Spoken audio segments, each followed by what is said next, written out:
Content warning. This episode contains discussion of murder and violence.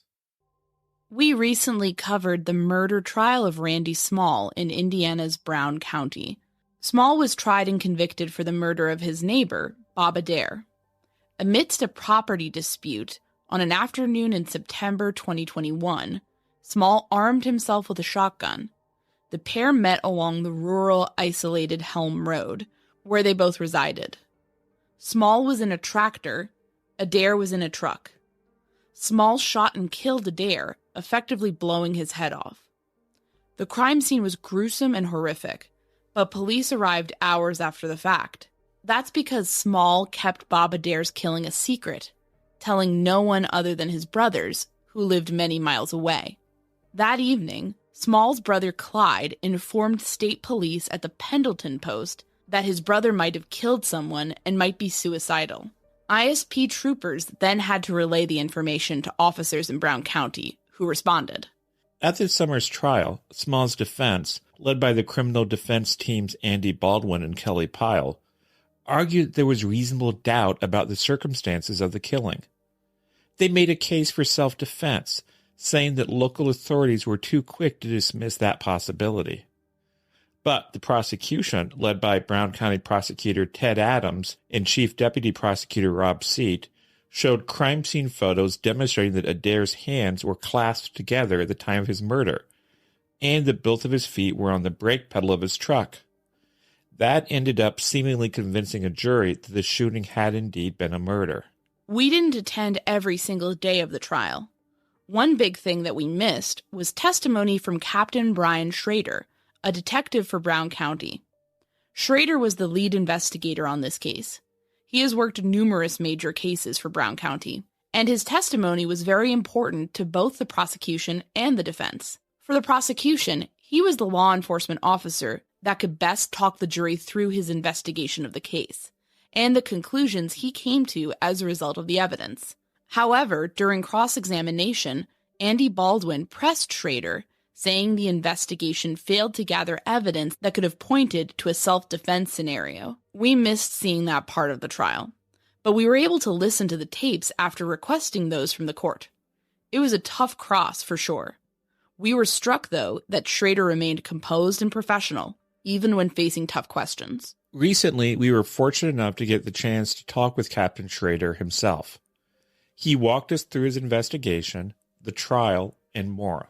He will also share some insights that may surprise those who view law enforcement and defense attorneys as instant enemies.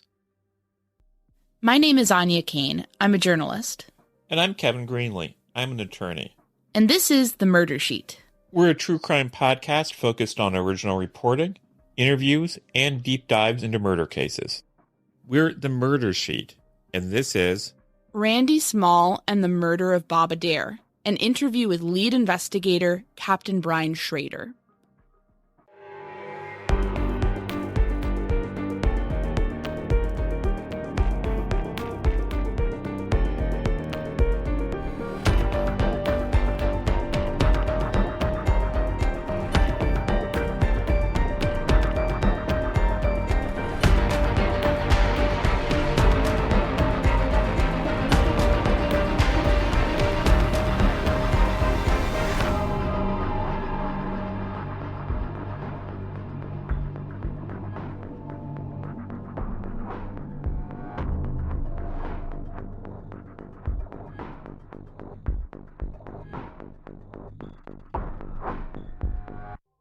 Tell us a bit about your background in law enforcement to start off with.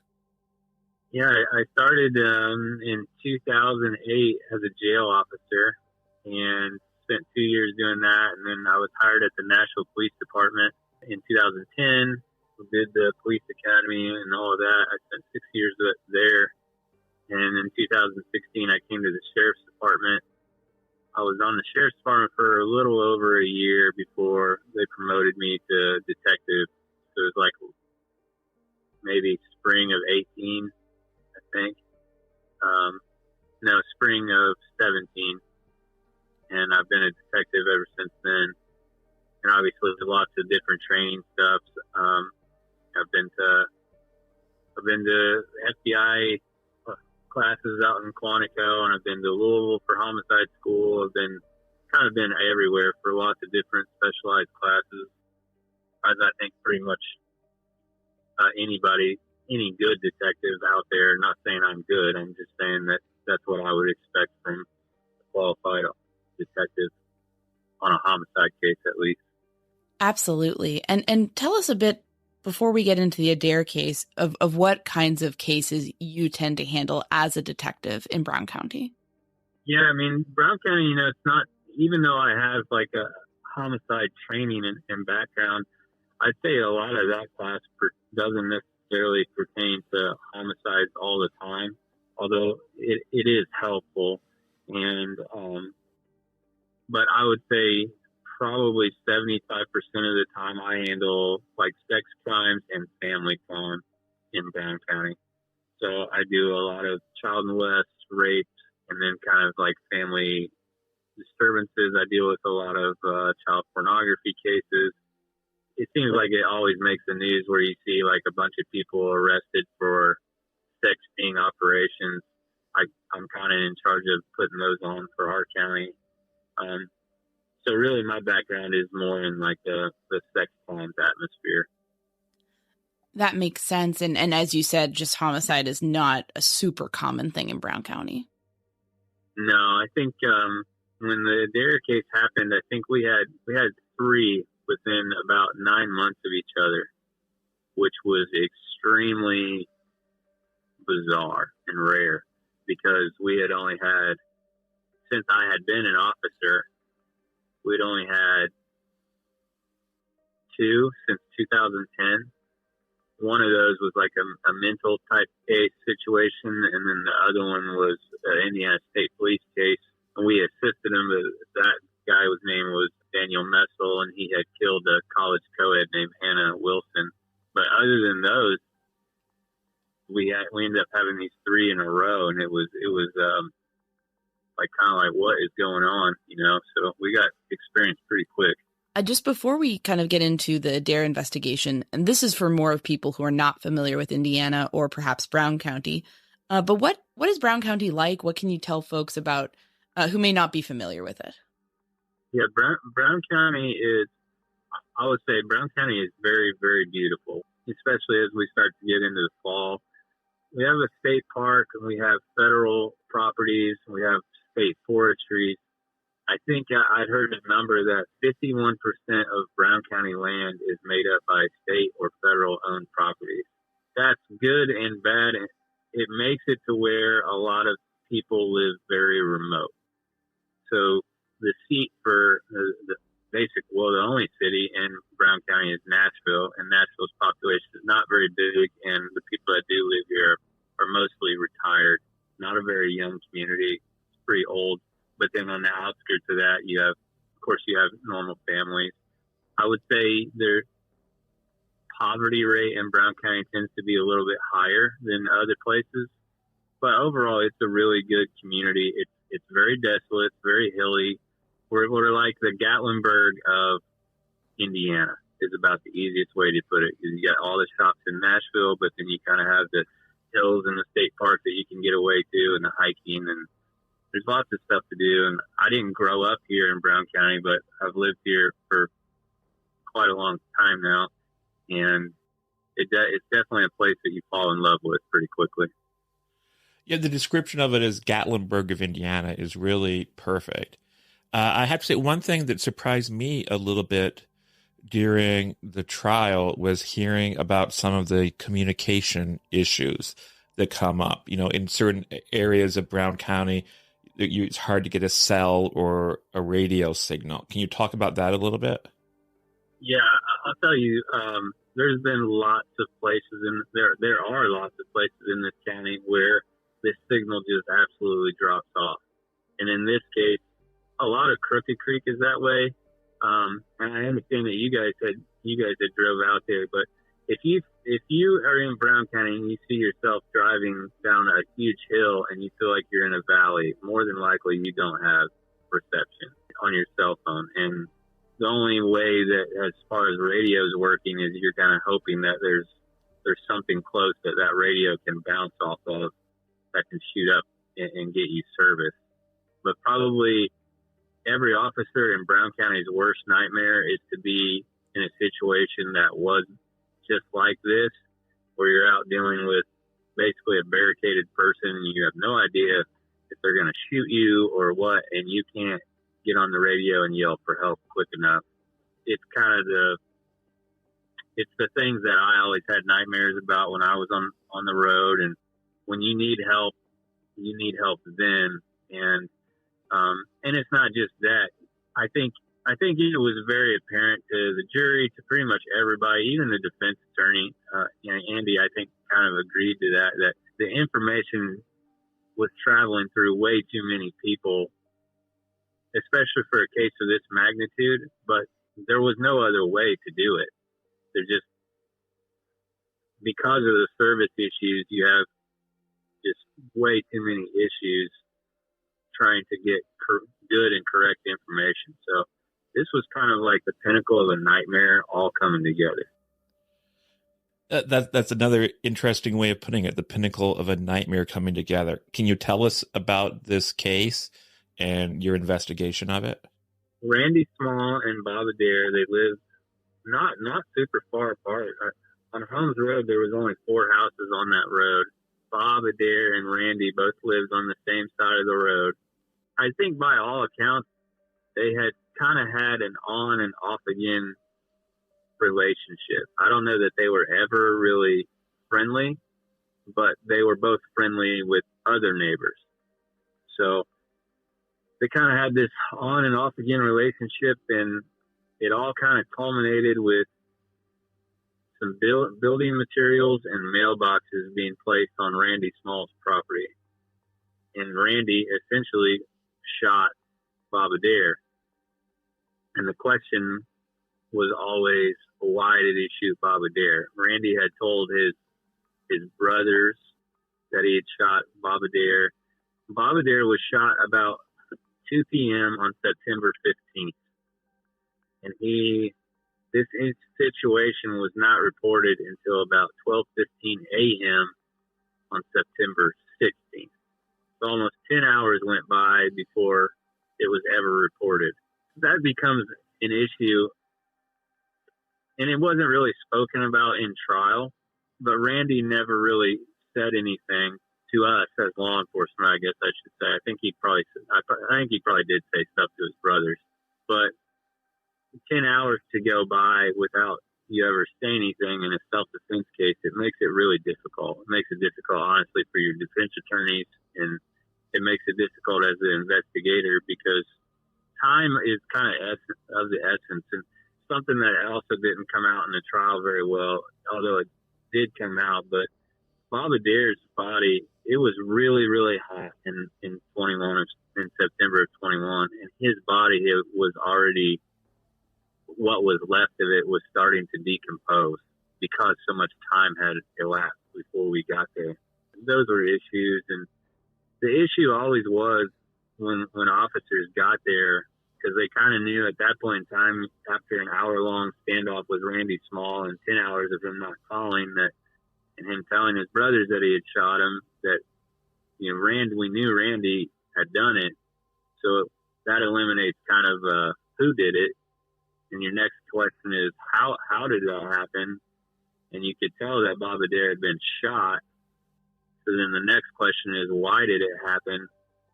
And Andy kind of went at me pretty hard, which we can talk about that in a minute, but about, whether self-defense was investigated or not. And I remember going out there, and you don't always put that in your reports. And there's so much information in a homicide. There's so many people talking, and you have a lot of young officers that want to be involved and want to be helpful because it's kind of that big thing, especially in a small community. And of course, the small community wants to know what's going on, and you're handling phone calls that way. And so Andy was right that I didn't put it in the report. However, when you're at a scene as the main investigator, you try and look at the whole picture. And I remember analyzing, there was no shots through the front windshield of Bob Adair's truck. Bob Adair's window was open. And we ended up finding blood and brain matter on the side of the tractor. So we were fairly confident that the two were pretty close together and likely were almost parallel. Not exactly parallel, but probably pretty close to that. And so then if you eliminate the truck as the threat, for a quote unquote self-defense, then the only option is that Bob must have been doing something to make Randy want to shoot him. And Bob's hands were clasped together and his foot was on the brake. I think that's well been documented. And Ted Adams said in court that a picture is worth 1,000 words. I remember I was showed that picture because Bob Adair's body was already removed from the scene when I got there. But I was showed that picture. And I remember thinking, like, man, it just looked like he was sitting there peacefully, like a normal posture almost, when he was shot. And so I always had an issue, like, it was very hard for me to comprehend what Bob Adair could have been doing to make Randy shoot him. And I knew that Randy was pretty ticked off over the property dispute and the stuff. So it just seemed like the more I looked into it as an investigator, it was cold-blooded and callous, and it was murder. I'm glad that the jury decided that. That's what I felt as the investigator. I think Ted Adams did a really good job, and I'll even say I think Andy and Kelly Pyle. I think all the attorneys did a really good job. I really do think that. We walked away with the same opinion, and I mean, I didn't want to look at the photo at first, but I ended up looking at it on the day of closing, and it's really shocking. And it's interesting because Ted Adams on the first day basically said to the jury, like, how does a murder victim tell their story? And I'm assuming what he was alluding to is kind of, through the evidence, through the photo of how we can see this person sitting. We're going to get into cross-examination in a little bit, but we're just fascinated. Like, how do you prepare for a murder trial going into it as a detective, as the lead detective on the case? What sort of things were you reviewing, and how do you sort of put it all together in a way that you're able to then take the stand and sort of speak to the jury? I think the most important thing it doesn't matter if it's a murder case or if it doesn't matter what kind of case it is. Every officer should be prepared. And what I mean by that is you should review everything you have, meaning pictures, videos, reports you've written, search warrants you've written, which in this particular case obviously was a lot of stuff. I'm privileged because I have a really, really good working relationship with Ted and Rob. And so we just would have conversations about almost the prosecution strategy a little bit. And I always try to think of what questions is the defense likely going to ask me. And you just try and answer those in your head and be prepared for those questions. And the one thing that I've always said, and what happened in this case is there ended up being a mistake in my report that Andy kind of highlighted. And nobody's perfect.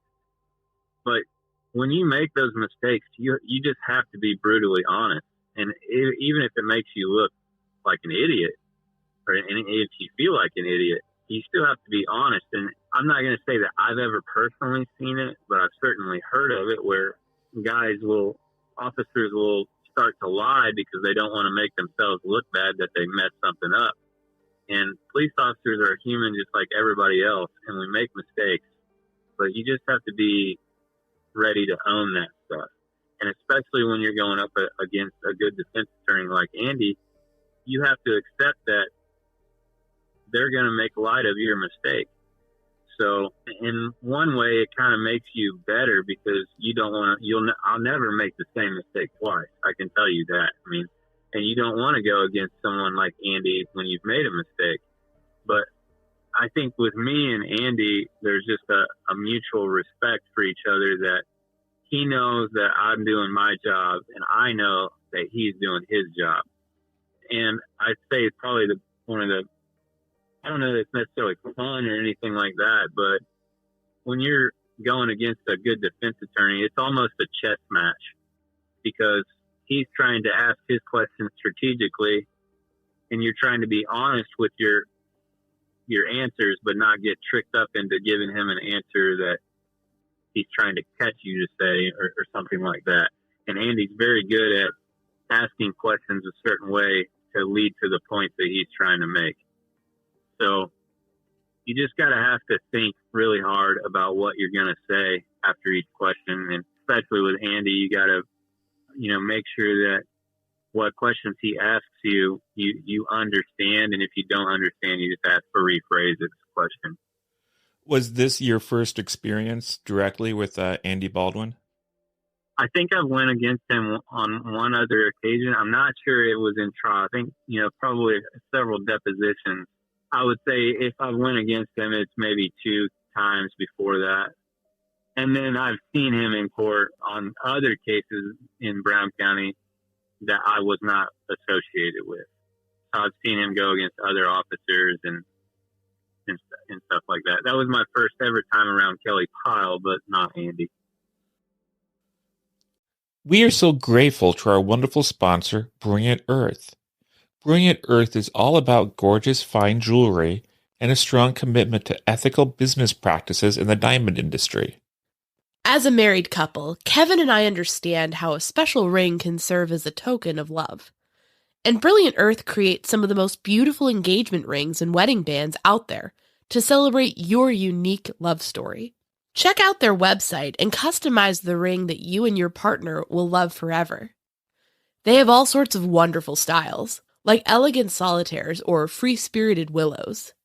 But you can also completely customize your ring, imbuing it with your own personality. No one wants to have their special wedding or engagement ring tainted by worries over unethical diamond sourcing. What really shines for us about Brilliant Earth is their commitment to ethical sourcing and sustainability. That level of focus is an absolute rarity in the jewelry business. It makes us feel like we're supporting a brand that really cares about making the world a better place. Now, Brilliant Earth only works with beyond conflict-free diamonds. That means they exclusively work with partners who follow the strictest international labor, trade, and environmental standards. So you know that they are committed to ensuring safe working conditions and a spirit of sustainability. Check out all of their beautiful pieces at brilliantearth.com. That's brilliantearth.com. This episode is brought to you by BetterHelp. We're grateful for our wonderful sponsor, BetterHelp. Kevin and I are night owls, and we often take that to extremes. Even though we know getting plenty of rest is good for our minds and bodies, sometimes we have trouble settling down, and we'll end up staying up way too late as a result. Sometimes it feels like our restless minds are actively sabotaging us. We know what we have to do, but our brains are getting in their own way. If you can relate to that, then consider this. Therapy can help us all learn positive coping skills, far more positive than staying up researching random stuff all night. Therapy can really help you figure stuff out, so your brain can work for you instead of against you. It helps you strive to become a better version of yourself. We'd encourage any of our listeners thinking about trying out therapy to give BetterHelp a try. It's all online. Even if you're super busy, BetterHelp is totally convenient to your schedule. And it's easy to get started. Just fill out a quick questionnaire and get matched with a licensed therapist. BetterHelp will help you find the best match, and you can switch therapists whenever you want for no additional charge. Make your brain your friend with BetterHelp. Visit betterhelp.com/murdersheet today to get 10% off your first month. That's BetterHelp, HELP.com/murdersheet. So what is it like to be up there on the stand facing cross-examination from someone like Andy Baldwin? It can be intimidating a little bit, but it's just part of it. If you just continue to tell the truth, and I had a defense attorney tell me one time that they hated asking me questions because I was just so brutally honest. And I always tell the young officers that I work with, like, that's the best thing you can do, really. And it doesn't really matter what points the defense are trying to make. If you just answer the question honestly and accurately, it doesn't matter. I mean, the chips will fall where they may. The most important thing is that you want to, you're not talking to Andy or any, in this case it was Andy with me, but in cross-examination, you're not talking to the defense attorney. And even when you're with the prosecutor, you're not talking to the prosecutor, you're talking to the jury members. So any witness should be doing that. You should look the jury members in the eye, because that's who you're giving the answers to. And they're the ones that are judging you. You know, Andy's trying to make you look like an idiot, but as long as the jury can walk away and see you for who you really are, then that's the best thing that can happen. I got to imagine that's easier said than done, though. And I'll say Kevin and I were not at your direct or cross-examination, but we did listen to it afterwards because we requested from the judge, and we were really struck by how good a job you did at remaining calm, professional, answering the questions candidly. But I imagine it's one thing to, kind of be observing that, but it's another thing to actually experience that. So you've talked a bit about this, about maintaining candor, maintaining calm, being honest, just telling it like it is. But how do you, I imagine on the emotional side, it can be kind of like, oh, this person's Monday morning quarterbacking me. How do you maintain that candor and that sense of calm when you're on the stand? Like, are there any tips or tricks that you've kind of taken to heart on that? Not necessarily. I think I always go in there with the understanding that the defense attorneys are doing their job. I have went against defense attorneys before who try to make it personal, and I don't particularly like that, but I've never seen, Andy's never been that way with me, I'll put it that way, and so that was not the case. I think you just have to have that understanding, and it helps you maintain calm. Like, it doesn't really matter how they try and attack you. They're just trying to do their job to the best of their ability.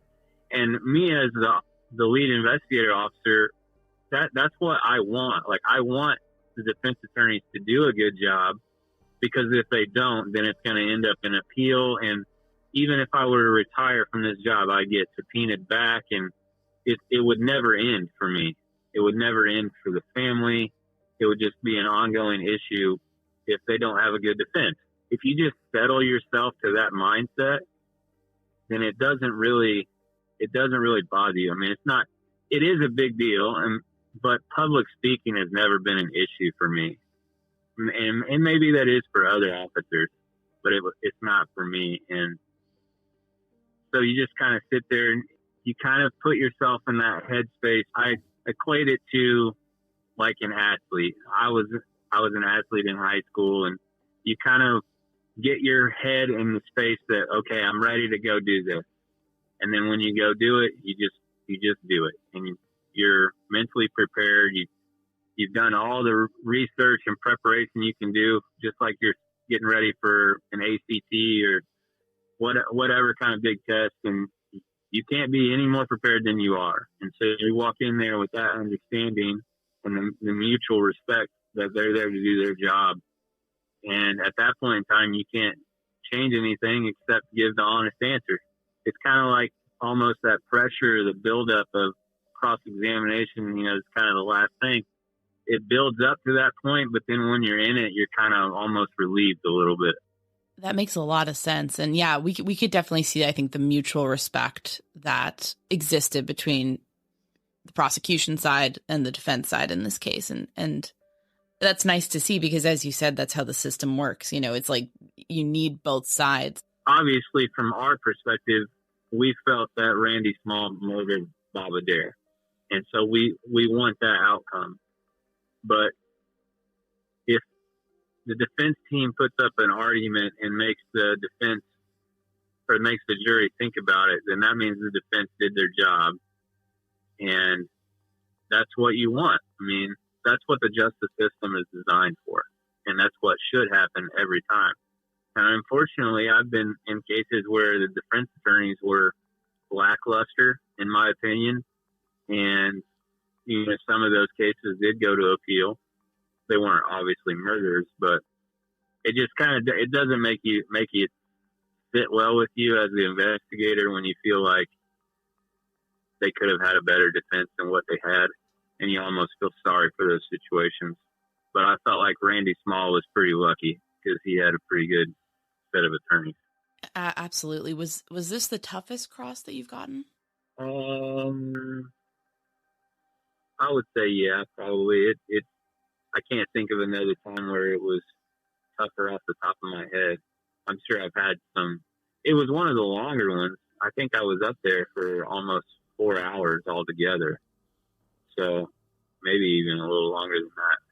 But it was definitely a long one. You mentioned you'll never make the same mistake twice. As far as some of the points that Andy and Kelly raised, as far as mistakes that were made, which one do you feel like were decent points? And then, obviously I imagine some felt more like Monday morning quarterbacking, as I said, but which ones were you kind of like, okay, I'm going to learn from this one?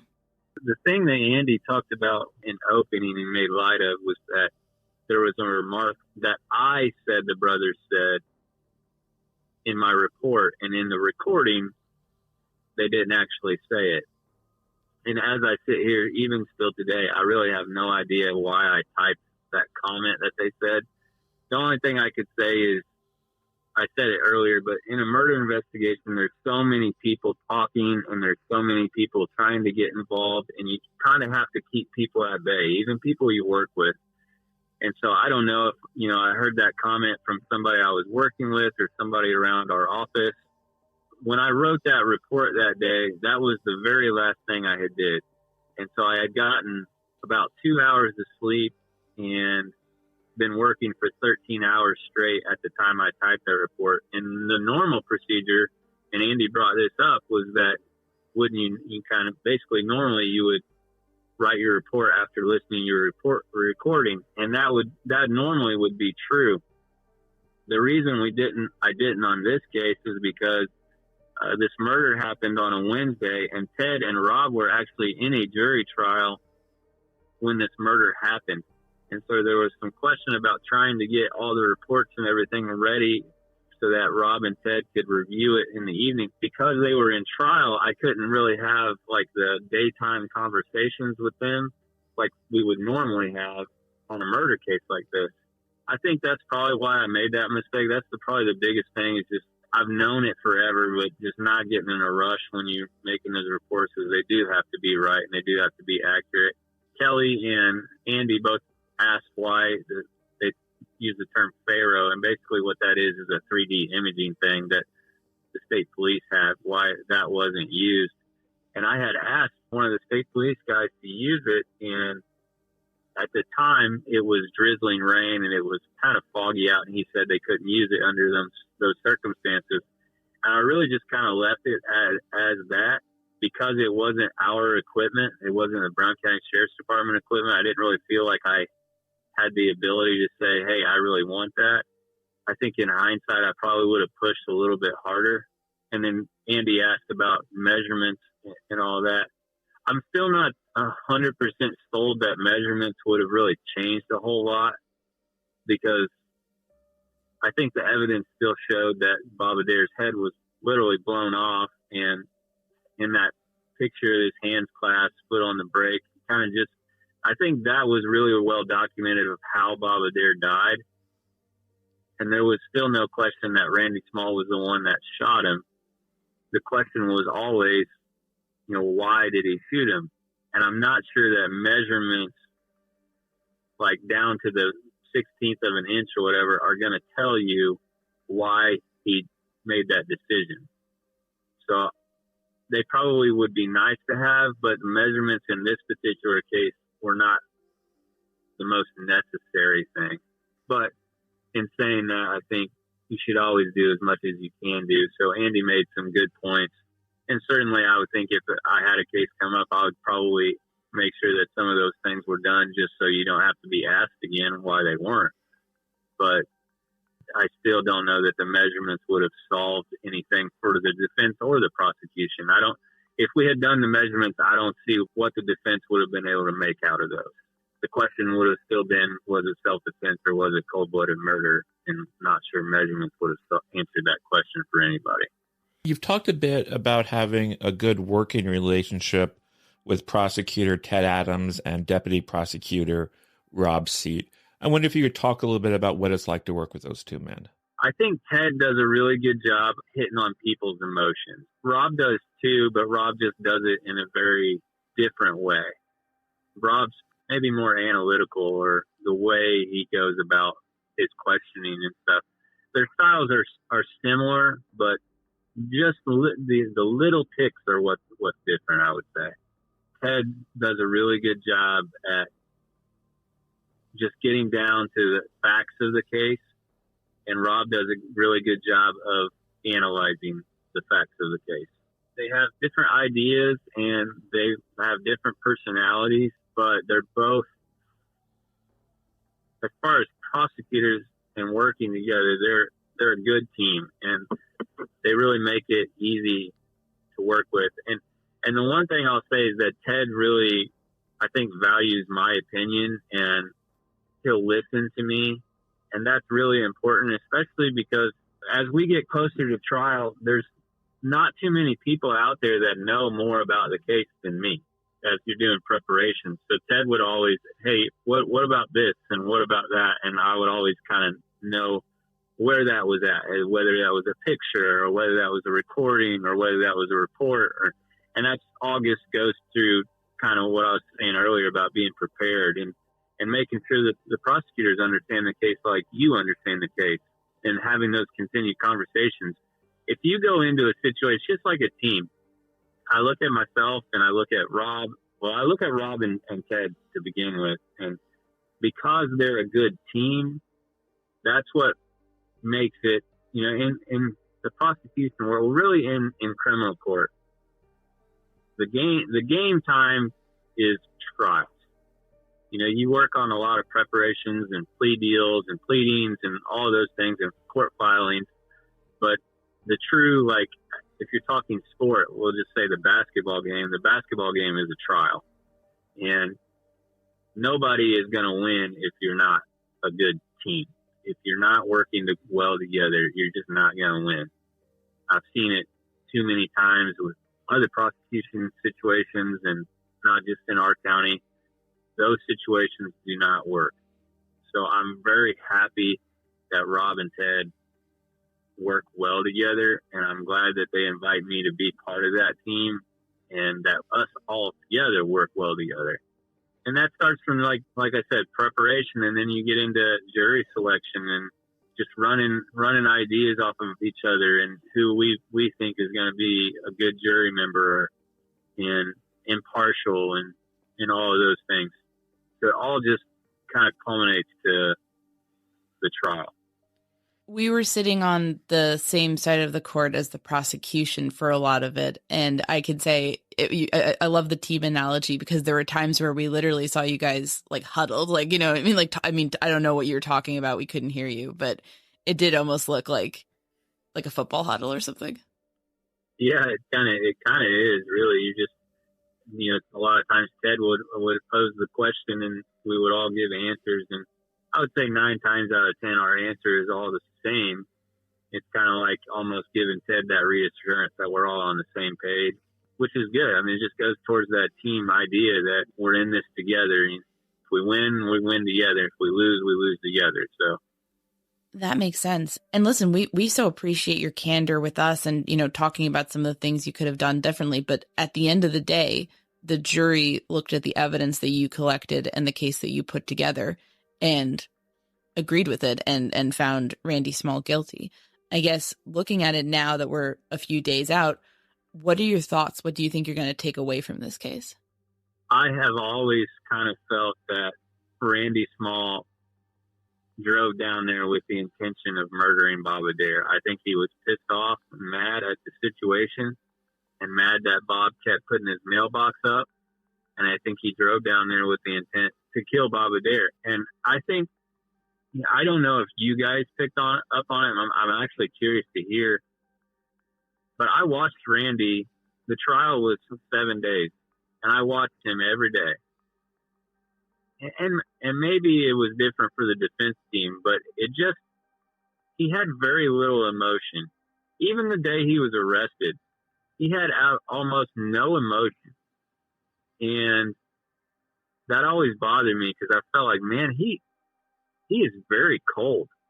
Like, he literally blew someone's head off and he didn't seem to care about it.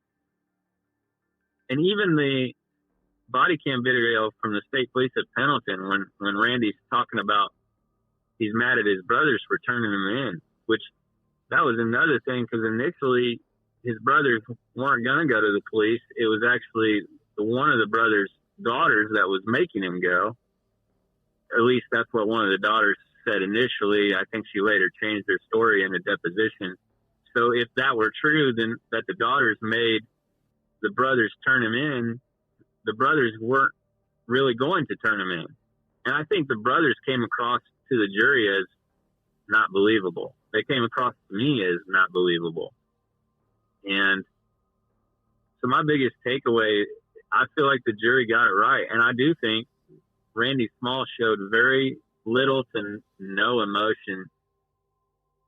Basically, ever since he came into our jail that night, all the way through the trial. And he's made a jail phone call since he's been here and since the jury's over. And he's just not emotional about it. It could be he's just not an emotional person, but when someone's looking at spending the rest of their life in prison, usually you kind of expect a little bit of emotion there. And especially if they were forced to kill someone in self-defense, you expect some emotion there.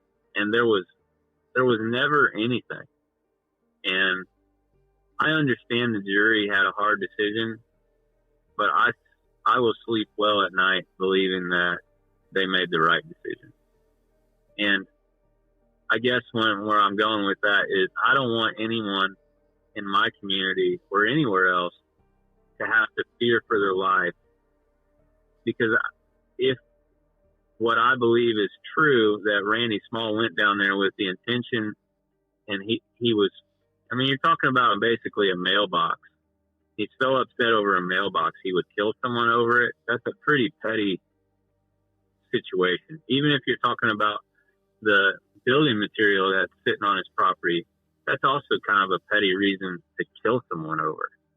If what I believed was true and he had gotten away with it, I'm not so sure he wouldn't do it again. You guys even talked about it on the podcast about the brother telling Randy to call law enforcement. I have no idea why he never called law enforcement over those building materials. The implication that the defense was trying to make was, would the brother tell Randy to do that if there wasn't any threats made or anything like that? I think that's where they were probably going. And I think the judge stopped that situation because they weren't allowed to talk about threats in trial, because a lot of that was kind of going to hearsay issues.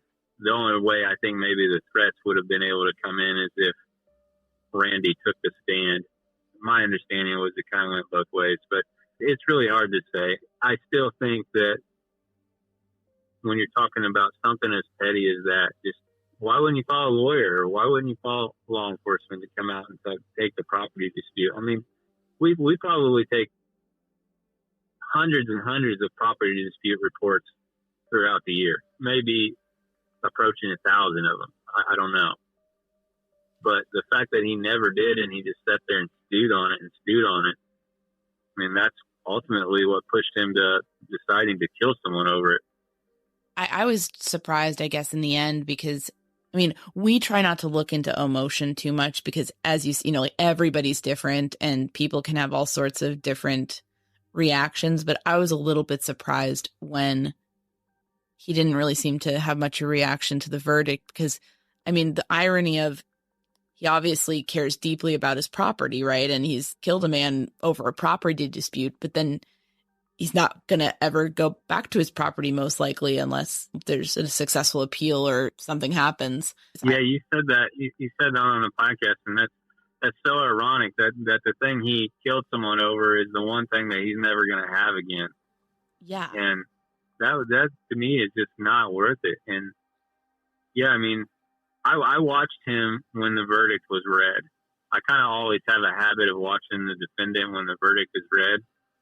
I don't know why I do that. I think sometimes maybe there's a part of me that wants to make sure you don't ever send an innocent person to prison, you know? I think maybe that's the fear of an investigator. And so I always watch the defendant's reaction and whether they're surprised by that verdict or not. He did not seem surprised by it, and he did not seem like there was no emotional reaction to that at all, which is bizarre to me. Is there anything about this case, about the trial, or anything else that we didn't ask you about that you wanted to mention or you think it's important for our audience to understand? I think you guys have done a lot of stories on Andy, and I know the Delphi case is going on, and that's interesting in its own right. A lot of times defense attorneys can get a bad reputation when they're aggressive or when they go after law enforcement. And I don't hold that against Andy. I think you guys have heard the cross-examination, and it was tough. I'm not going to lie. It was tough. But Andy is a good attorney. He's there to do his job, and I respect Andy. I respect what his law firm does. So I just want to make sure that, from my perspective, that's known. Obviously, there's so much to a homicide case. There's a lot that just doesn't get spoken about. There's a lot that will never really be known. But I'm satisfied with the result. I'm satisfied with the job that everybody did, including myself. And it's all something that I think at the end of the day, you have to be able to live with the result. And I'm able to live with the result in that case. Thanks so much to Captain Shrader for his great insights. We appreciate him speaking with us. We also want to once again shout out all the staffers in Brown County who were so nice to us while we were lurking around their courthouse that week.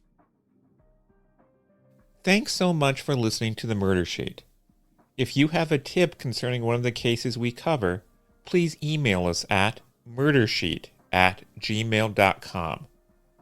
If you have actionable information about an unsolved crime, please report it to the appropriate authorities. If you're interested in joining our Patreon, that's available at www.patreon.com/murdersheet. If you want to tip us a bit of money for records requests, you can do so at www.buymeacoffee.com/murdersheet. We very much appreciate any support. Special thanks to Kevin Tyler Greenlee, who composed the music for the Murder Sheet, and who you can find on the web at kevintg.com.